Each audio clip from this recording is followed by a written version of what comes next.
मेरे प्रिय आत्मन, मनुष्य के जीवन में इतना दुख है, इतनी पीड़ा, इतना तनाव कि ऐसा मालूम पड़ता है कि शायद पशु भी हमसे ज्यादा आनंद में होंगे, ज्यादा शांति में होंगे। समुद्र और पृथ्वी भी शायद हमसे ज्यादा प्रफुल्लित है। रद्दी से रद्दी जमीन में भी फूल खिलते हैं। गंदे से गंदे सागर में भी लहरें आती हैं खुशी की, आनंद की। लेकिन मनुष्य के जीवन में न फूल खिलते हैं, न आनंद की कोई लहरें आती है। मनुष्य के जीवन को क्या हो गया है? ये मनुष्य की इतनी अशांति और दुख की दशा क्यों है? कहीं ऐसा तो नहीं है कि मनुष्य जो होने को पैदा हुआ है वही नहीं हो पाता है, जो पाने को पैदा हुआ है वही नहीं उपलब्ध कर पाता है, इसीलिए मनुष्य इतना दुखी है? अगर कोई बीज वृक्ष न बन पाए तो दुखी होगा। अगर कोई सरिता सागर से न मिल पाए तो दुखी होगी। कहीं ऐसा तो नहीं है कि मनुष्य जो वृक्ष बनने को है वो नहीं बन पाता है, और जिस सागर से मिलने के लिए मनुष्य की आत्मा बेचैन है, उस सागर से भी नहीं मिल पाती है, इसीलिए मनुष्य दुख में हो? धर्म मनुष्य को उस वृक्ष बनाने की कला का नाम है। धर्म मनुष्य को सागर से मिलाने की कला का नाम है, जिस सागर से मिलकर तृप्ति मिलती है, शांति मिलती है, आनंद मिलता है। लेकिन धर्म के नाम पर जो जाल खड़ा हुआ है वह मनुष्य को कहीं ले जाता नहीं और भटका देता है। धर्म के नाम पर कितने धर्म है दुनिया में? 300 धर्म है दुनिया में। और धर्म 300 कैसे हो सकते हैं? धर्म हो सकता है तो एक ही हो सकता है। सत्य अनेक कैसे हो सकते हैं? सत्य होगा तो एक ही होगा। लेकिन एक सत्य के नाम पर जब 300 संप्रदाय खड़े हो जाते हैं तो सत्य की खोज करनी भी मुश्किल हो जाती है। हिंदू है, मुसलमान है, ईसाई है, जैन है और धार्मिक आदमी कहीं भी नहीं है। धार्मिक आदमी नहीं है इसलिए इतनी बेचैनी है, इतनी अशांति है, इतना दुख है। धार्मिक आदमी न होने के 2 कारण हैं। एक छोटी सी कहानी से समझाऊं। पहला तो कारण ये है कि मनुष्य उन चीजों को बचाने में जीवन गंवा देता है जिनके बचाने का अंततः कोई भी मूल्य नहीं। मनुष्य उस दौड़ में सारे जीवन को लगा देता है जिस दौड़ में दौड़ने के बाद भी कहीं पहुंचने की कोई उम्मीद नहीं। स्वामी राम जापान गए हुए थे। टोक्यो के एक बड़े रास्ते पर हजारों लोगों की भीड़ थी। राम भी उस भीड़ में खड़े हो गए। एक मकान में आग लग गई थी।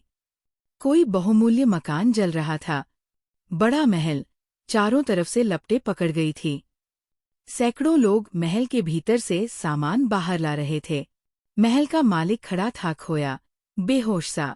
लोग उसे संभाले थे। उसकी कुछ समझ में नहीं आ रहा था कि क्या हो रहा है। जीवन भर उसने जो कमाया था उसमें आग लग गई थी। फिर लोग बाहर आए तिजोरियां लेकर, बहुमूल्य सामान लेकर, किताबें लेकर, कीमती दस्तावेज लेकर, और उन लोगों ने कहा कि अब एक बार और भवन के भीतर जाया जा सकता है, फिर तो लपटें पूरी तरह पकड़ लेंगी, फिर भीतर जाना असंभव होगा। हमें जो भी महत्वपूर्ण मालूम पड़ा हमने बचा लिया है। अब भी कोई और चीज खास रह गई हो तो आप हमें बता दें, हम उसे बचा लाएं। उस मालिक ने कहा, मुझे कुछ भी न दिखाई पड़ रहा है, न समझ आ रहा है। तुम एक बार और जाकर भीतर देख लो, जो भी बचाने जैसा लगे बचा लो। वे लोग भीतर गए। हर बार सामान लेकर वे खुशी खुशी बाहर लौटे थे कि इतनी चीजें बचा ली। लेकिन अंतिम बार वे छाती पीटते हुए और रोते हुए लौटे। सारी भीड़ पूछने लगी कि क्यों रो रहे हो? क्या हो गया?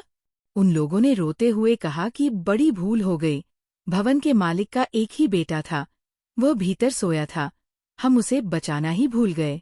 हमने सारा सामान बचा लिया, लेकिन सामान का असली मालिक मर गया है, हम उसकी लाश लेकर आए हैं।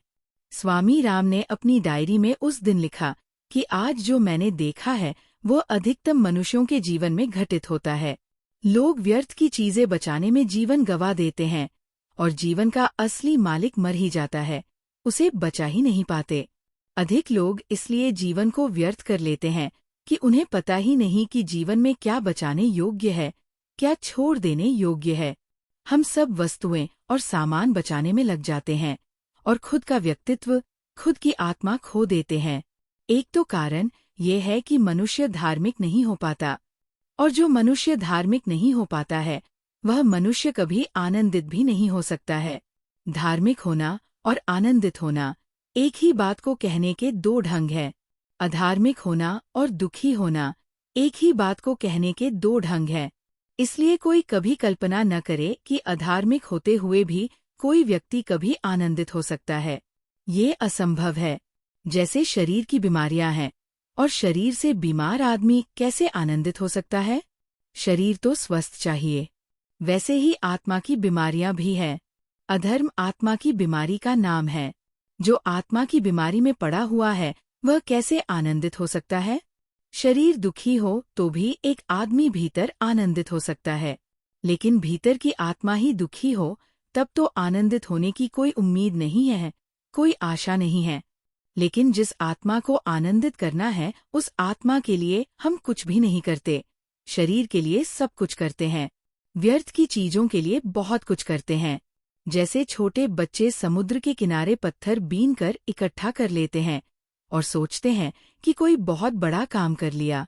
जैसे कि छोटे बच्चे समुद्र के किनारे बैठकर रेत के मकान बना लेते हैं और लड़ते हैं, झगड़ते हैं कि मेरा मकान तोड़ दिया, मेरे मकान पर लात मार दी।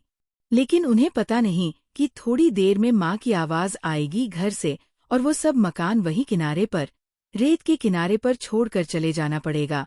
न कोई मकान किसी का है, न किसी के मिटने से कुछ मिटता है, न बनने से कुछ बनता है। ऐसे ही हम जिंदगी में जो मकान बनाते हैं मिट्टी के, बाहर के, वस्तुओं के, पदार्थ के, एक दिन पुकार आती है ऊपर से और रेत के किनारे पर सब छोड़कर चले जाना पड़ता है। फिर उनका कोई हिसाब नहीं रखा जा सकता, फिर उन्हें साथ भी नहीं ले जाया जा सकता। जाते वक्त, जमीन से विदा होते वक्त हाथ खाली होते हैं। लेकिन जिन चीजों से भरने में हमने जीवन गंवा दिया, उनमें से एक भी हमारे साथ नहीं होती। और ध्यान रहे, वही है संपत्ति जो मृत्यु के क्षण में भी साथ रहे। वह संपत्ति नहीं है जो मृत्यु के क्षण में छूट जाए। सिकंदर मरा तो जिस राजधानी में उसकी अर्थी निकली, हजारों लाखों लोग उस अर्थी को देखने इकट्ठे हुए थे। लेकिन हर आदमी एक ही सवाल पूछने लगा। सिकंदर के दोनों हाथ अर्थी के बाहर लटके हुए थे। ऐसा तो कभी भी नहीं हुआ था। किसी के हाथ अर्थी के बाहर लटके नहीं देखे गए थे। लोग पूछने लगे, कोई भूल हो गई है? लेकिन किसी भिखमंगे की अर्थी होती तो भूल भी हो सकती थी। सिकंदर की अर्थी थी। बड़े बड़े सम्राट कंधा दे रहे थे। ये हाथ क्यों लटके हुए हैं बाहर? फिर धीरे धीरे लोगों को पता चला। सिकंदर ने खुद ही चाहा था कि मेरे हाथ बाहर लटके रहने देना। मित्रों ने पूछा था कि ये क्या पागलपन है? हाथ बाहर कभी किसी के लटके देखे नहीं गए। किस लिए चाहते हो कि हाथ बाहर लटके रहें? तो सिकंदर ने कहा था, मैं चाहता हूं कि लोग देख लें कि मैं भी खाली हाथ जा रहा हूं। मेरे हाथ भी भरे हुए नहीं हैं। जिंदगी भर दौड़कर हाथ भरते हैं और फिर पाते हैं कि हाथ खाली रह गए हैं। जिंदगी भर ये हाथ खाली थे। सारी दौड़ व्यर्थ हो जाती है। कुछ मिलता नहीं, सिर्फ मिलता हुआ मालूम पड़ता है। करीब करीब ऐसे ही जैसे दूर दिखाई पड़ता है कि पृथ्वी जमीन को छू रही है। हम थोड़े आगे बढ़ेंगे तो वो जगह आ जाएगी जहां जमीन आकाश को छूता है। लेकिन हम जितने आगे बढ़ते हैं उतना ही वह घेरा भी आगे बढ़ता चला जाता है। हम जिंदगी भर चलते रहें, पूरी पृथ्वी का चक्कर लगा लें, वो जगह नहीं आएगी जहां जमीन आकाश को छूती है। वह सिर्फ छूती हुई दिखाई पड़ती है, वह कहीं छूती नहीं। ठीक ऐसे ही आदमी जिंदगी भर सोचता है, ये मिल जाए, ये मिल जाए, ये मिल जाए, और सब मिल जाएगा एक दिन। ऐसा लगता है आगे आगे कहीं मिलने की जगह आ जाएगी। दौड़ता है, दौड़ता है, दौड़ता है, आखिर गिर जाता है। मिलने का वक्त नहीं आता, हाथ खाली ही रह जाते हैं। एक तो इसलिए आदमी धार्मिक नहीं हो पाता कि वो बाहर की चीजों को इकट्ठा करने में सारी शक्ति, सारा समय, सारा जीवन गंवा देता है। और इससे भी ज्यादा खतरनाक बात दूसरी है। ये बाहर की दौड़ का आदमी तो कभी न कभी जाग सकता है और इसे ख्याल आ सकता है कि मैं क्या कर रहा हूँ, ये मैं कौन से सपने बसा रहा हूँ, ये मैं कैसी व्यर्थ की आशाओं में जीवन गंवा रहा हूँ, ये मैं कैसे रेत के मकान बना रहा हूँ जो कल गिर जाएंगे, ये मैं कैसी कागज की नाव बहा रहा हूँ जो अभी अभी डूब जाएगी। एक न एक दिन बाहर की जिंदगी में दौड़ने वाला आदमी खड़ा हो जाता है, सोचता है, विचारता है। लेकिन एक और खतरा है। जो लोग बाहर की जिंदगी से ऊब जाते हैं और जिन्हें यह भी समझ में आ जाता है कि व्यर्थ है बाहर की दौड़, वे फिर भीतर की खोज में निकलते हैं। और भीतर की खोज में दो दिशाएं हैं। बाहर की खोज अधर्म है, भीतर की खोज में दो दिशाएं हैं। एक धर्म की दिशा है, एक झूठे धर्म की दिशा है। और भीतर जो झूठे धर्म की दिशा पर चला जाता है वह फिर फिजूल हो जाता है, फिर वह भी कहीं नहीं पहुंचता। बाहर से जाग जाना बहुत आसान है, लेकिन भीतर की झूठी धार्मिक दिशा से जागना बहुत कठिन है। जब आदमी बाहर से थक जाता है और समझ लेता है कि कुछ भी पाने योग्य नहीं है, और कौन नहीं समझ लेता है, जिसके पास थोड़ी भी बुद्धि है उसे दिखाई पड़ने लगता है कि कोई प्रयोजन नहीं है बाहर। कुछ भी पा लिया तो अर्थ नहीं है, क्योंकि मृत्यु सब छीन लेती है। तब आदमी भीतर मुड़ता है, लेकिन भीतर एक झूठी दिशा है, एक झूठे धर्म की दिशा है। और उस झूठे धर्म की दिशा में फिर आदमी भटक जाता है और व्यर्थ हो जाता है, फिर आनंद को उपलब्ध नहीं हो पाता। वह झूठे धर्म की दिशा क्या है? धर्म के नाम पर कुछ ऐसी बातें धर्म बना दी गई है जो धर्म नहीं है। जैसे एक आदमी रोज सुबह उठता है और मंदिर हो आता है और सोचता है कि मंदिर हो आने से धर्म हो गया।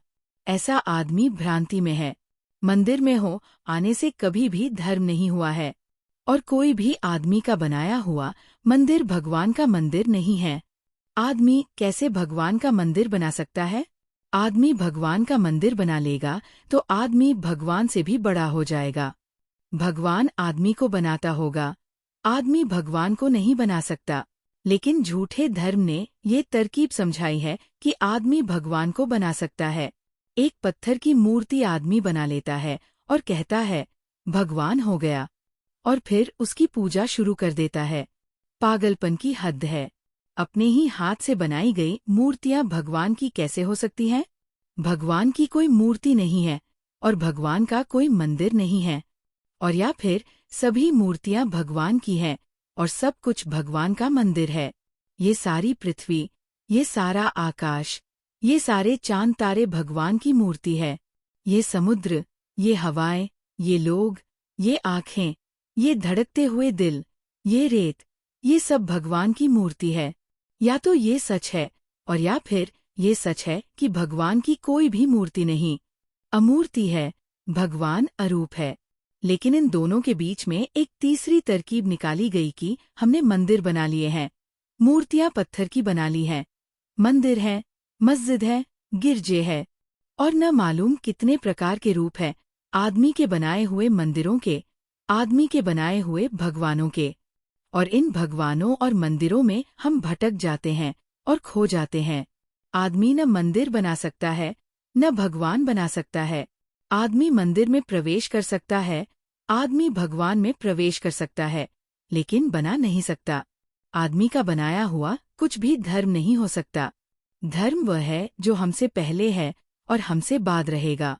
धर्म वह है जिससे हम बनते हैं और जिसमें हम लीन होते हैं।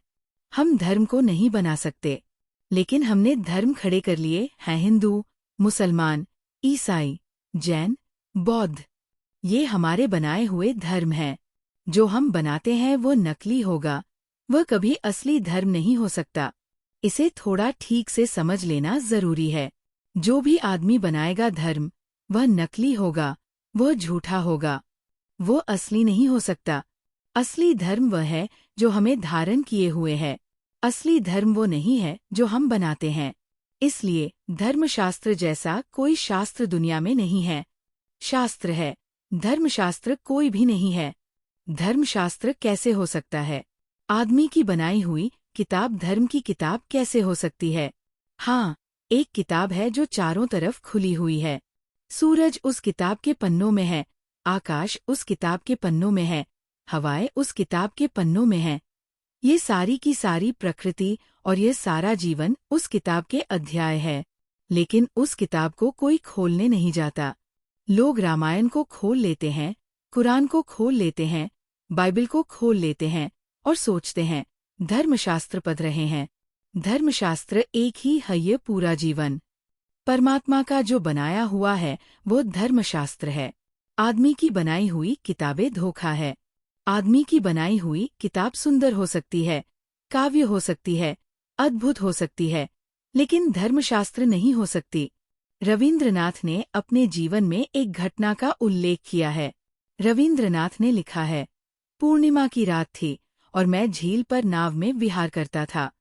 छोटा सा बजरा था नाव का।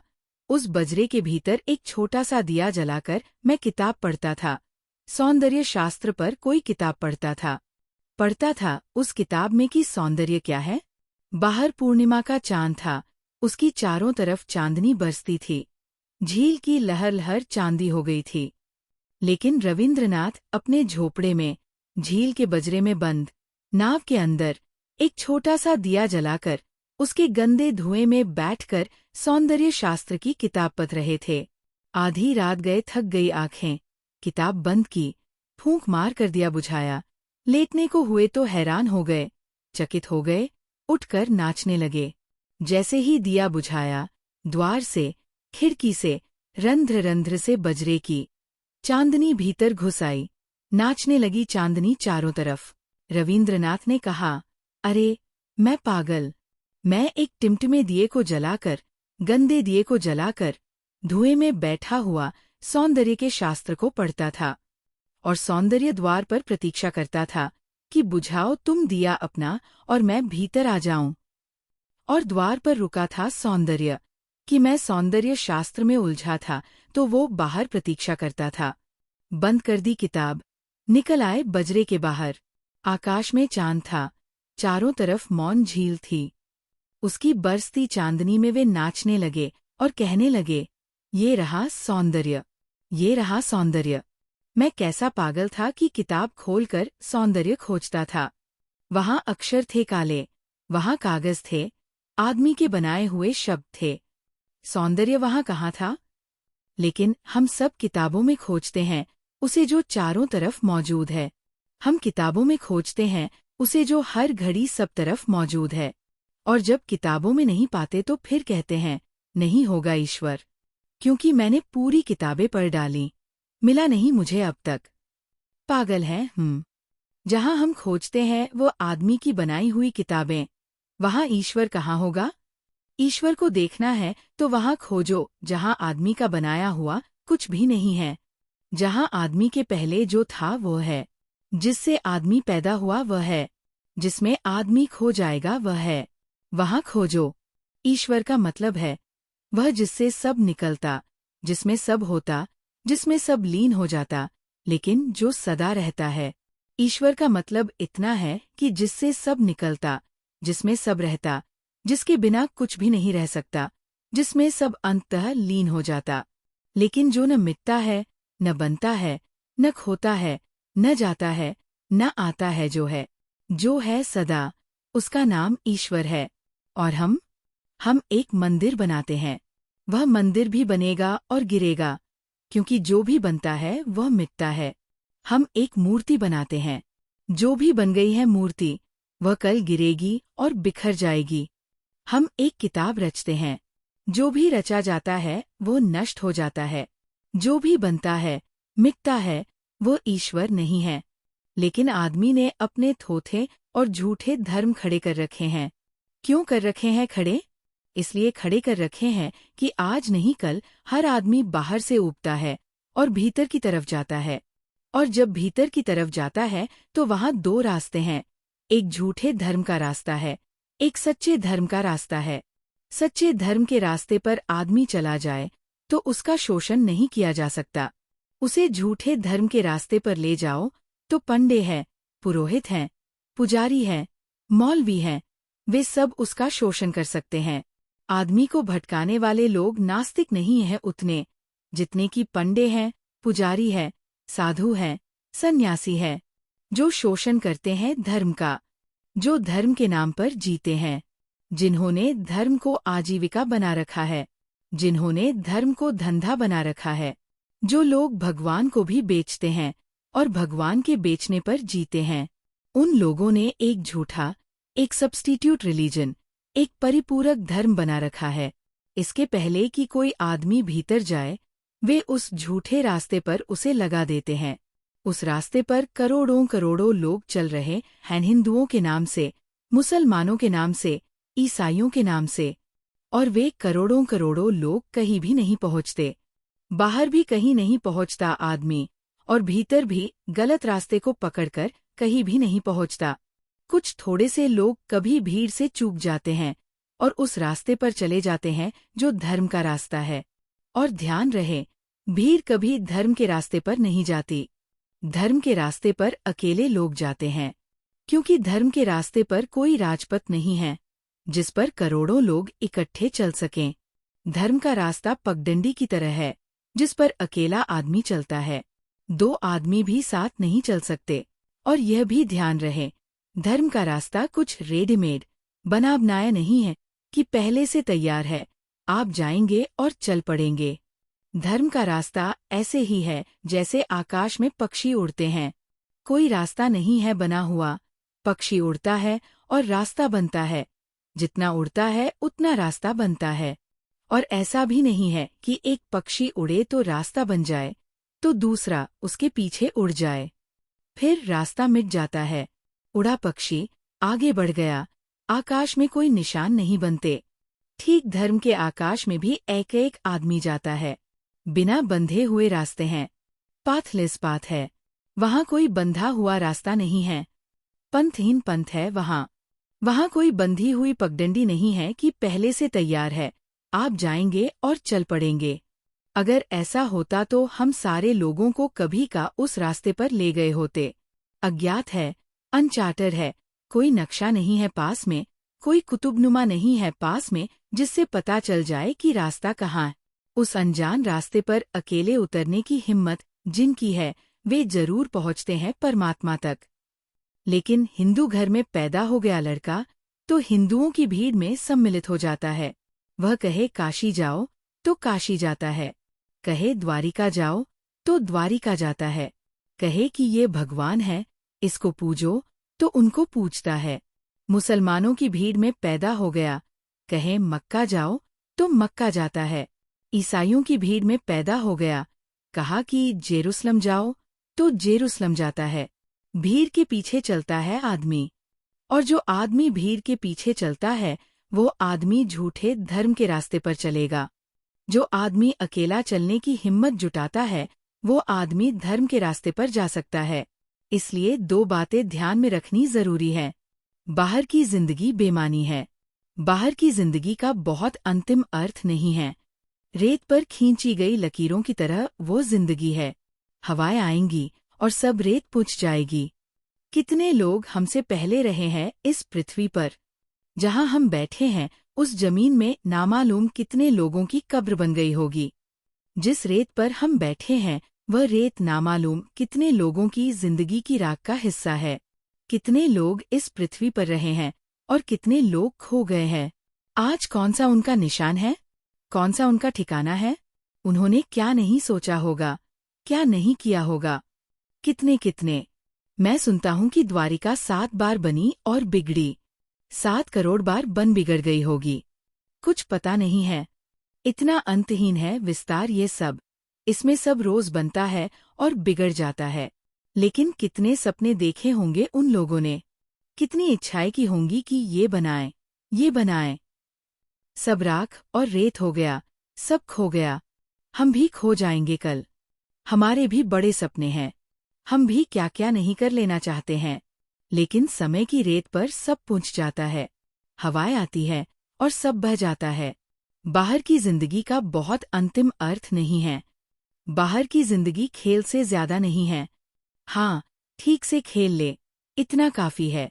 क्योंकि ठीक से खेलना भीतर ले जाने में सहयोगी बनता है। लेकिन बाहर की जिंदगी का कोई बहुत मूल्य नहीं है। तो कुछ लोग बाहर की जिंदगी में खोकर भटक जाते हैं। फिर कुछ लोग भीतर की तरफ चलते हैं तो वहाँ एक गलत रास्ता बनाया हुआ है।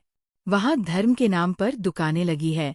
वहाँ धर्म के नाम पर हिंदू, मुसलमान, ईसाइयों के पुरोहित बैठे हैं। वहाँ धर्म के नाम पर आदमी के बनाए हुए ईश्वर, आदमी के बनाए हुए देवता, आदमी की बनाई हुई किताबें बैठी है, वे भटका देती है। बाहर से किसी तरह आदमी बचता है, कुएं से बचता है और खाई में गिर जाता है। उस भटकन में चल पड़ता है। उस भटकन से कुछ लोगों को फायदा है, कुछ लोग शोषण कर रहे हैं। हजारों साल से कुछ लोग इसी का शोषण कर रहे हैं, आदमी की इस कमजोरी का, आदमी की इस नासमझी का, आदमी की इस असहाय अवस्था का कि आदमी जब बाहर से भीतर की तरफ मुड़ता है तो वो अनजान होता है, उसे कुछ पता नहीं होता कि कहाँ जाऊं। वहां गुरु खड़े हुए हैं, वे कहते हैं, आओ हम तुम्हें रास्ता बताते हैं, हमारे पीछे चलो, हम जानते हैं। और ध्यान रहे, जो आदमी कहता है मैं जानता हूँ, मेरे पीछे आओ, ये आदमी बेईमान है, क्योंकि धर्म की दुनिया में जो आदमी प्रविष्ट होता है उसका मैं ही मिट जाता है। वह ये भी कहने की हिम्मत नहीं कर सकता कि मैं जानता हूँ। सच तो ये है कि वहाँ कोई जानने वाला नहीं बचता, वहाँ कुछ जाना जाने वाला नहीं होता। वहाँ जानने वाला भी मिट जाता है, जो जाना जाता है वह भी मिट जाता है। वहाँ न ज्ञाता होता है न ज्ञेय। इसलिए जो जान लेता है वो ये नहीं कहता कि मैं जानता हूँ, आओ मैं तुम्हें ले चलूंगा। और जो जान लेता है वो ये भी जान लेता है कि कोई कभी किसी दूसरे को नहीं ले गया है, प्रत्येक को स्वयं जाना पड़ता है। धर्म की दुनिया में कोई गुरु नहीं होते, लेकिन वह जो पाखंड का धर्म है वहाँ गुरुओं के अड्डे हैं। इसलिए ध्यान रहे, जो गुरु के पीछे जाएगा वह कभी परमात्मा तक नहीं पहुँचता, क्योंकि वे गुरुओं की दुकानें अपने पीछे ले जाती है और आदमी के बनाए हुए जाल में उलझा देती है। करोड़ों करोड़ों लोग चींटियों की तरह यात्रा करते रहते हैं पीछे एक दूसरे के। ये सारी की सारी यात्रा व्यर्थ है। न कोई धर्म का तीर्थ है, न कोई धर्म का मंदिर है, न कोई धर्म की किताब है, न कोई धर्मगुरु है।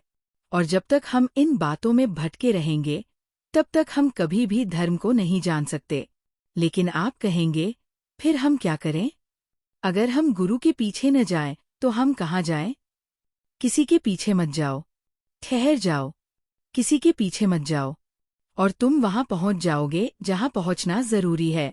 कुछ चीजें हैं जहां चलकर पहुंचा जाता है और कुछ चीजें ऐसी है जहां रुक कर पहुंचा जाता है। धर्म ऐसी ही चीज है, वहां चलकर नहीं पहुंचना पड़ता। ये कभी शायद सोचा नहीं होगा। मैं द्वारिका तक आया तो मुझे यात्रा करके आना पड़ा, क्योंकि मेरे और आपके बीच में फासला था। फासले को पूरा करना पड़ा। अगर मैं अभी उठकर आपके पास आऊं तो मुझे चलना पड़ेगा, क्योंकि आपके और मेरे बीच में दूरी है, दूरी को पार करना पड़ेगा। लेकिन आदमी और परमात्मा के बीच में दूरी ही नहीं है, इसलिए चलने का सवाल नहीं है। वहां जो चलेगा वह भटक जाएगा, वहां जो ठहर जाता है वह पहुंच जाता है। इसलिए पहली बात ठीक से समझ लेना, वहां चलकर नहीं पहुंचना है। इसलिए किसी गुरु की जरूरत नहीं है, किसी वाहन की जरूरत नहीं है, किसी यात्रा की जरूरत नहीं है। वहां तो वे पहुंचते हैं जो सब तरह से रुक जाते हैं और ठहर जाते हैं। बुद्ध एक गांव से गुजरते थे, एक पहाड़ से गुजरते थे। कुछ मित्रों ने कहा कि वहां मत जाएं, वहां एक आदमी पागल हो गया है और वो आदमियों की गर्दनें काट कर उनकी अंगुलियां निकालकर उनकी मालाएं बनाता है। उसने 1000 आदमियों को मारने का व्रत लिया है, नामालूम कितने लोगों को मार चुका है। वह रास्ता बंद हो गया है, अब कोई वहां जाता नहीं, आप भी मत जाएं। बुद्ध ने कहा, वह बेचारा प्रतीक्षा करता होगा, कोई भी नहीं जाएगा तो बहुत निराश होगा, मुझे जाने दो। फिर मुझे मृत्यु का कोई भय भी नहीं है, क्योंकि अब मैं वहां पहुंच गया जहां मृत्यु नहीं होती। तो मैं जाता हूं। नहीं माने वे चले गए उस रास्ते पर। वह आदमी, अंगुलीमाल नाम का आदमी, अपने फरसे पर धार रखता था एक पहाड़ के पास बैठकर। उसने बुद्ध को आते देखा। वह हैरान हुआ, महीनों से कोई भी नहीं आता था उस रास्ते पर। शायद इस भिक्षु को कुछ पता नहीं है, नादान, निर्दोष, चुपचाप चला आता है। उसे दया आई, इस भोले से आदमी को देखकर उसे भी दया आई। उसने फरसा ऊपर उठाकर चिल्लाकर कहा कि रुक जाओ वहीं, आगे मत बढ़ना, नहीं तो मैं गर्दन काट लूंगा, वापस लौट जाओ। अगर एक कदम आगे बढ़े तो जिंदगी खतरे में है। लेकिन बुद्ध बढ़ते चले गए। वह आदमी फिर चिल्लाया कि सुनते नहीं हो? बहरे हो? बुद्धि नहीं है? लौट जाओ, आगे मत बढ़ो, अन्यथा गर्दन कट जाएगी। बुद्ध ने कहा, पागल, मैं तो बढ़ ही नहीं रहा, मैं तो जमाना हुआ तभी से ठहर गया हूँ। मैं कहाँ बढ़ रहा हूँ? तू बढ़ रहा है। अब बड़ी अजीब बात हो गई। वो आदमी खड़ा था फरसा लिए, बढ़ नहीं रहा था, और बुद्ध चल रहे थे उसकी तरफ और कहने लगे, मैं नहीं बढ़ रहा हूँ, तू बढ़ रहा है। उस आदमी ने कहा, आदमी पागल मालूम होता है, तुम पागल हो। एक तो तुम आए इस तरफ, यही पागलपन है, और दूसरा अब तुम ये पागलपन कर रहे हो कि चलते हो खुद और कहते हो मैं ठहरा हुआ हूँ, और मुझ ठहरे हुए को बताते हो कि तू चल रहा है। बुद्ध ने कहा, सच, मैं तुझसे यही कहता हूँ। जब तक मन चलता था तब तक मैं चलता था, अब मन ठहर गया, अब मैं नहीं चलता हूँ। और तेरा मन चल रहा है तो तू चल रहा है। और मैं तुझे एक अजीब बात बताता हूँ, जब से मैं ठहर गया तब से मैंने वो सब पा लिया जो पाने जैसा था। और जब तक चलता था तब तक वह सब खो दिया था जो अपना था, और उस सब को पकड़ लिया था जो अपना नहीं था। और जो अपना नहीं था वह लाख उपाय करो तो भी अपना नहीं हो सकता, और जो अपना है उसे हम भूल ही सकते हैं, वस्तुतः कभी खो नहीं सकते। बुद्ध ने कहा, मैं रुक गया और पा लिया। वह आदमी कुछ भी नहीं समझा। उसने कहा, कहाँ की बातें कर रहे हो? कैसा रुकना? कैसा पाना? किसको पाने की बात कर रहे हो? बुद्ध ने उस आदमी से कहा, जब तक तू बाहर देखता रहेगा तुझे पता भी नहीं चलेगा कि भीतर भी कुछ पाने जैसा है, लेकिन वह पाने की तरकीब रुक जाना है, ठहर जाना है। लेकिन हम सोचते हैं कि धर्म के रास्ते पर भी कहीं जाना पड़ेगा, और इसलिए गुरु शोषण करता है। गुरु कहता है, हम ले जा सकते हैं, हम पहुंचा देंगे। वहां जाने का नहीं है कहीं भी, वहां ठहर जाने का है। बाहर से भीतर में आओ, और भीतर कहीं मत जाओ, ठहर जाओ, और वहां पहुंच जाओगे जहां परमात्मा है। ये सूत्र ठीक से समझ लें। बाहर से भीतर मुड़ आओ, और भीतर कहीं मत जाओ, ठहर जाओ, रुक जाओ, भीतर चलो ही मत, और वहां पहुंच जाओगे जिसका नाम परमात्मा है। वो भीतर मौजूद है। एक बार हम रुक कर उसे देख लें तो वो हमारी पहचान में आ जाता है, क्योंकि हम वही है। लेकिन गुरु कहता है, हम चलाएंगे। हमारे अनुयायी बनो, हम जो कहते हैं वह मानो, हम जिस दिशा में कहते हैं उस दिशा में चलो। और फिर बस गलत धर्म पर चलना शुरू हो गया। फिर हम भटकेंगे। और बाहर से तो बचना आसान है, भीतर के इस गलत रास्ते से बचना बहुत मुश्किल है। क्योंकि बाहर जो जिंदगी है वह जिंदगी अपने आप उकसाती है, हमें जगाती है भीतर जाने को। लेकिन भीतर अगर हमने एक सपने का रास्ता पकड़ लिया तो वहां से कोई जागरण नहीं है, वहां निद्रा गहरी होती चली जाती है और आदमी खो जाता है। ये दुनिया में जो इतना अधर्म है, इस अधर्म का कारण नास्तिक नहीं है, इस अधर्म का कारण अधार्मिक नहीं है, इस अधर्म का कारण ईश्वर विरोधी नहीं है। इस अधर्म का कारण वे लोग हैं जो धर्म के नाम पर एक मिथ्या धर्म की लकीर पीटते हैं और उस लकीर के रास्ते पर लोगों को भटकाते हैं। करोड़ों करोड़ों लोगों को करोड़ों करोड़ों वर्षों से धर्मगुरुओं ने भटकाया है, और वे आज भी भटका रहे हैं। हिंदू को मुसलमान से लड़ा रहे हैं, जैन को हिंदू से लड़ा रहे हैं, ईसाई को बौद्ध से लड़ा रहे हैं। सारी दुनिया में धर्मगुरु झगड़ों के अड्डे हैं। धर्म का झगड़े से क्या संबंध हो सकता है? मंदिर और मस्जिद का अगर धर्म से कोई संबंध हो तो झगड़ा नहीं हो सकता। लेकिन नहीं, अब तक आदमी इन्हीं झगड़ों में नष्ट हुआ है, और व्यर्थ की चीजें एक एक आदमी को पकड़ाई जा रही हैं। किसी को कहा जा रहा है कि माला फेरो, किसी को कहा जा रहा है कि उठो बैठो, कवायद करो, इसका नाम नमाज है। किसी को कहा जा रहा है कि कान में आँख में अंगुलियां डालो, इसका नाम सामायिक है। किसी को कुछ समझाया जा रहा है, किसी को कुछ समझाया जा रहा है। इन सारी झूठी और पाखंड की बातों में आदमी को भटकाया जा रहा है। किसी को कहा जा रहा है राम राम जपो, किसी को कहा जा रहा है कृष्ण कृष्ण जपो, किसी को कहा जा रहा है अल्लाह अल्लाह करो। लेकिन कुछ भी चिल्लाओ, वहां नहीं पहुंचोगे। वहां वे पहुंचते हैं जिनकी वाणी भी ठहर जाती है, शब्द भी ठहर जाते हैं, विचार भी ठहर जाते हैं। वहां न राम राम चिल्लाने की जरूरत है, न कृष्ण कृष्ण चिल्लाने की जरूरत है, क्योंकि चिल्लाने से वहां कोई पहुंचता नहीं। वहां चुप हो जाने की जरूरत है, वहां मौन हो जाने की जरूरत है। वहां केवल वे पहुंचते हैं जो सब भांति मौन हो जाते हैं, सब भांति साइलेंट हो जाते हैं, सब भांति चुप हो जाते हैं।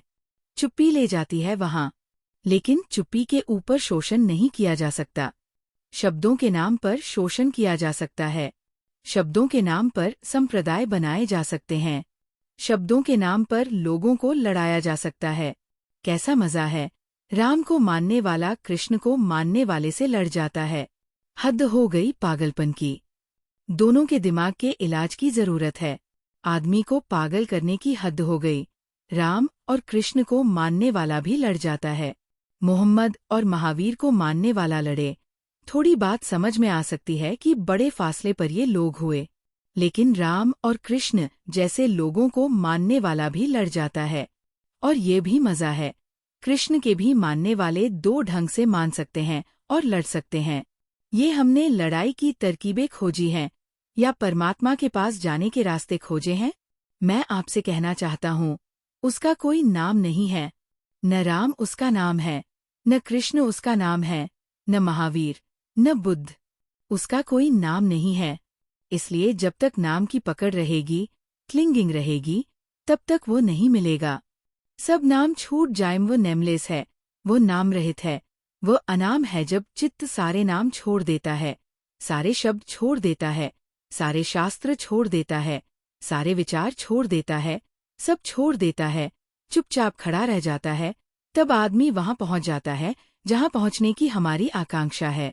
लेकिन हम सब जकड़े हैं और बंधे हैं। हमने सबने खूंटियां गाड़ रखी हैं और उन खूंटियों से हम बंधे हुए हैं। एक छोटी सी कहानी से मैं समझाऊं।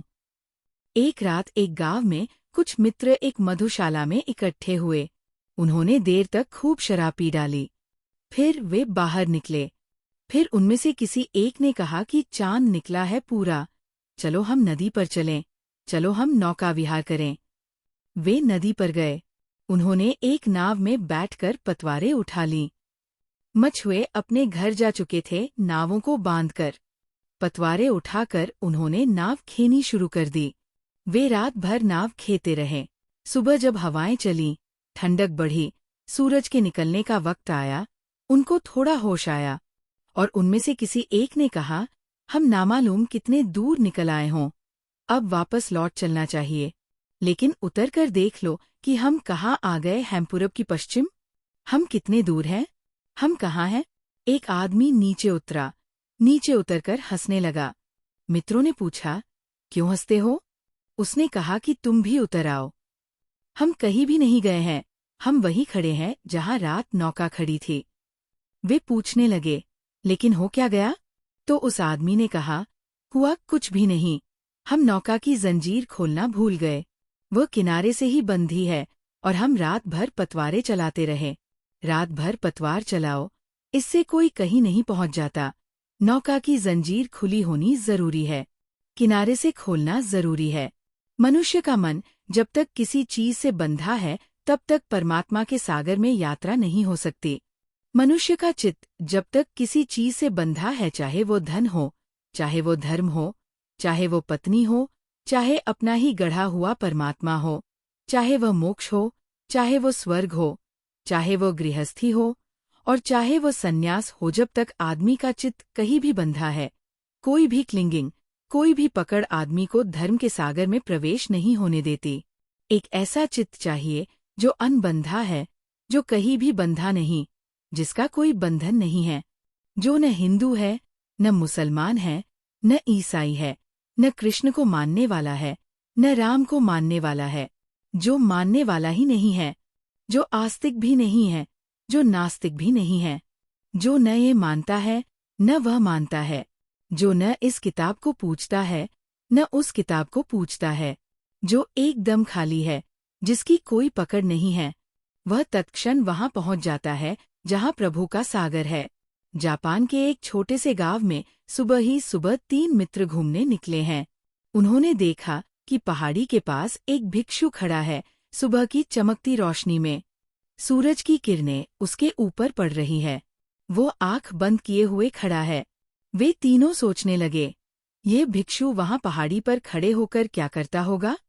एक ने कहा, जैसा कि लोगों की आदत होती है, जिस संबंध में हमें कुछ भी पता नहीं होता, उस संबंध में हम मंतव्य देने से नहीं चूकते। अगर आदमी इतना भी तय कर ले कि जो उसे पता नहीं है उस संबंध में कुछ भी नहीं कहेगा, तो दुनिया से अज्ञान आधे से ज्यादा इसी वक्त खत्म हो जाए। लेकिन हर आदमी बिना जाने भी कहने की हिम्मत जुटाता है। बल्कि सच तो ये है कि जो जितना कम जानता है उतनी ज्यादा कहने की हिम्मत जुटाता है। जानने वाला थोड़ा डरे भी, नहीं जानने वाला बिल्कुल नहीं डरता। जहाँ बुद्धिमान भी जाने से डरते हैं, वहाँ मूढ़ एकदम प्रविष्ट हो जाते हैं। उस आदमी ने कहा, मैं जानता हूँ। उस भिक्षु की कभी कभी गाय खो जाती है। वह अपनी गाय खोजने के लिए पहाड़ी पर खड़े होकर यहाँ वहाँ देख रहा है कि गाय कहाँ है। बाकी 2 लोगों ने कहा, धन्य हो महाशय। वह आदमी आंख बंद किए हुए खड़ा है। जिसको गाय खोजनी होती है वो आंख बंद करके खड़ा हुआ देखा गया है? दूसरे मित्र ने कहा कि नहीं, गाय वाय नहीं खोज रहा है। उसके साथ कभी कभी कोई मित्र घूमने आते हैं। वे पीछे रह गए होंगे। वो खड़े होकर प्रतीक्षा कर रहा है। तीसरे आदमी ने कहा, छोड़ो भी। जो आदमी किसी की प्रतीक्षा करता है वह कभी पीछे लौटकर भी देखता है। वो आदमी एक भी दफा पीछे लौटकर नहीं देखा। मैं समझता हूँ, तीसरे ने कहा, कि वह आदमी भगवान का स्मरण कर रहा है। विवाद बढ़ गया। फिजूल की बातों पर लोगों के विवाद बढ़ जाते हैं। अब उस बेचारे भिक्षु से तीनों को कुछ लेना देना नहीं है। लेकिन तीनों का विवाद हो गया और उन तीनों ने कहा कि फिर अब एक ही रास्ता है कि हम चलकर उस भिक्षु से पूछें कि तुम क्या कर रहे हो। वे तीनों पहाड़ पर चढ़कर गए। फिजूल के कामों में लोग पहाड़ भी चढ़ जाते हैं। वे तीनों थकेमांदे पहाड़ के ऊपर पहुंचे और उस भिक्षु के पास पहले आदमी ने जाकर कहा कि भिक्षु जी, मैं सोचता हूँ कि आपकी गाय खो गई है। आप उसकी खोजबीन कर रहे हैं? भिक्षु ने आँख खोली और उसने कहा, कैसी गाय? मेरा कुछ है ही नहीं दुनिया में तो खोएगा कैसे? मेरा कुछ है ही नहीं तो खोएगा कैसे? मैं अकेला हूँ, मेरा कुछ भी नहीं है। न मैं कुछ लेकर आया हूँ, न मैं कुछ लेकर जा सकता हूँ। इसलिए इस भ्रम में भी नहीं पड़ता हूँ कि कुछ मेरा है। जो मैं लाया नहीं वह मेरा कैसे हो सकता है? और जिसे मैं ले जाऊंगा नहीं वह मेरा कैसे हो सकता है? इसलिए इस झंझट में मैं पड़ता नहीं, इस भ्रम में पड़ता नहीं कि कुछ मेरा है। चीजें मेरे आसपास हैं, मेरा कुछ भी नहीं है। वह आदमी हार कर पीछे हट गया। दूसरे मित्र ने कहा कि तब तो निश्चय ही आपका कोई मित्र पीछे छूट गया है, आप उसकी प्रतीक्षा कर रहे हैं। उस भिक्षु ने कहा, न मेरा कोई शत्रु है, न मेरा कोई मित्र। जब मेरा कोई शत्रु ही नहीं है तो मेरा मित्र होने का सवाल नहीं उठता। और मैं किसी को पीछे छोड़कर नहीं आया, क्योंकि कोई मेरे साथ ही नहीं है। मैं निपट अकेला हूँ। सभी निपट अकेले हैं, लेकिन ये भ्रम पैदा कर लेते हैं कि कोई साथ है। तब लगता है कि कोई पीछे छूट गया, कोई आगे निकल गया। कोई मेरे साथ ही नहीं है, मैं बिल्कुल अकेला हूँ। मैं किसी की प्रतीक्षा नहीं कर रहा हूँ। मैं किसी की क्यों प्रतीक्षा करूं? कितनी ही प्रतीक्षा करो, कोई कभी मिलता है? कितनी ही राह देखो, कोई कभी आता है? आदमी अकेला है, अकेला जीता है, अकेला खो जाता है। उसने कहा, नहीं नहीं, किसी की प्रतीक्षा मैं नहीं करता हूँ। मेरा कोई मित्र नहीं, कोई शत्रु नहीं, मैं बिल्कुल अकेला हूँ। दूसरा आदमी भी हार कर पीछे हट गया। तीसरे आदमी ने कहा, तब तो निश्चित ही मैं सही हूँ और मेरी जीत निश्चित है। और उसने आकर भिक्षु को कहा, निश्चित ही आप भगवान का स्मरण कर रहे हैं। उसने कहा, कौन भगवान? कैसा भगवान? मैं किसी भगवान को जानता ही नहीं तो स्मरण कैसे करूँगा? स्मरण उसका किया जाता है जिसे हम जानते हैं। और अगर वो भिक्षु कहने लगा, जिसे हमने जान ही लिया, फिर स्मरण की क्या जरूरत रह जाती है? नहीं जानते तो स्मरण कर नहीं सकते, और जान लिया तो स्मरण की जरूरत क्या है? और भगवान अगर मुझसे अलग हो तो मैं स्मरण करूं, अगर मैं ही वही हूं तो अपना ही क्या स्मरण करूं। और फिर भगवान का कोई नाम हो तो हम याद भी करें, उसका कोई नाम नहीं तो याद कैसे करें। मैं किसी भगवान का स्मरण नहीं कर रहा। तो वे तीनों घबरा गए और उन तीनों ने पूछा कि फिर आप कर क्या रहे हैं? What are you doing here? करते क्या हो यहाँ खड़े खड़े? तो उस भिक्षु ने कहा, अगर तुम पूछते ही हो तो मैं कहना चाहता हूँ, मैं कुछ भी नहीं कर रहा हूँ, मैं सिर्फ हूँ, मैं सिर्फ हूँ, मैं कुछ कर नहीं रहा हूँ। समझते हैं इसका मतलब क्या हुआ? जो आदमी किसी क्षण में कुछ भी नहीं करता, न सोचता, न करता, न याद करता, न कल्पना करता, न सपना देखता, न शास्त्र पढ़ता, न भजन, न कीर्तन, न नाम, न मूर्ति, न प्रार्थना, न आराधनाएं, क्षण को भी अगर आदमी कुछ भी न कर रहा हो, सिर्फ हो जाए, उसी क्षण में वो भगवान से मिल जाता है। उसी क्षण धर्म के द्वार खुल जाते हैं। उसी क्षण जो बंद था वह प्रकट हो जाता है। उसी क्षण जो अंधेरे में था वो आलोकित हो जाता है। उसी क्षण जो खोया हुआ लगता था वह कभी नहीं खोया पता चल जाता है। उसी क्षण जीवन की तृष्णा, दौड़, सब समाप्त हो जाती है। उसी क्षण जीवन का सारा दुख विलीन हो जाता है। उसी क्षण वे फूल खिल जाते हैं जो शांति के हैं, आनंद के हैं, नृत्य के हैं। उसी क्षण वे सारी सुगंधें व्यक्तित्व से निकलने लगती हैं, जिन्हें कोई प्रेम कहता है, कोई अहिंसा कहता है, कोई करुणा कहता है। उसी क्षण जीवन में वे सारे सौरभ प्रकट होने लगते हैं, जिसको कोई ब्रह्मचर्य कहे, कोई तप कहे, कोई त्याग कहे, लेकिन ये सारी चीजें अनायास होनी शुरू हो जाती है। लोग कहते हैं कि ब्रह्मचर्य से मिलता है ईश्वर। लोग कहते हैं त्याग से मिलता है ईश्वर। लोग कहते हैं अहिंसा से मिलता है ईश्वर। लोग कहते हैं तपश्चर्या से मिलता है ईश्वर। और मैं कहना चाहता हूँ, ये बात उल्टी है। ईश्वर के मिलने से ये सारी चीजें मिल जाती हैं। इन सब के मिलने से ईश्वर नहीं मिलता, क्योंकि ईश्वर के बिना मिले इनमें से कुछ भी नहीं मिल सकता है। ईश्वर मिल जाए तो ये सब मिल जाता है। ये ईश्वर के मिलने पर खिले हुए फूल है। ये ईश्वर से मिल जाने पर आई हुई जीवन में सुगंध है। ये ईश्वर की अनुभूति से आया हुआ अनुभव है। जैसे कोई कहे कि अंधेरा हट जाए तो प्रकाश जल जाता है, तो हम कहेंगे गलत है। प्रकाश जल जाए तो अंधेरा जरूर हट जाता है। ईश्वर प्रकट हो जाए तो सब प्रकट हो जाता है। जीसस ने कहा है एक बहुत अद्भुत वचन, और कहा है ये, first we seek the kingdom of God, then all else shall be added unto you. पहले तू ईश्वर का राज्य खोज और फिर शेष सब तुझे मिल जाएगा। पहले तू ईश्वर को खोज और फिर शेष सब आ जाएगा। पहले तू उसके द्वार को खोल और फिर सब कुछ तुझे मिल जाएगा। लेकिन हम उसका द्वार खोलना नहीं जानते, और जो बताने वाले हैं वे हमें आदमियों के बनाए हुए मंदिरों और मस्जिदों के द्वार बताते हैं कि इनको खोलो और इनके भीतर आ जाओ। उनके भीतर कुछ भी नहीं है, वे आदमियों के बनाए हुए मकान हैं। लेकिन एक हमारे भीतर भी मंदिर है जो आदमी का बनाया हुआ नहीं है, जो हमारा बनाया हुआ नहीं है, जो हमारे भीतर है और हमने पाया है।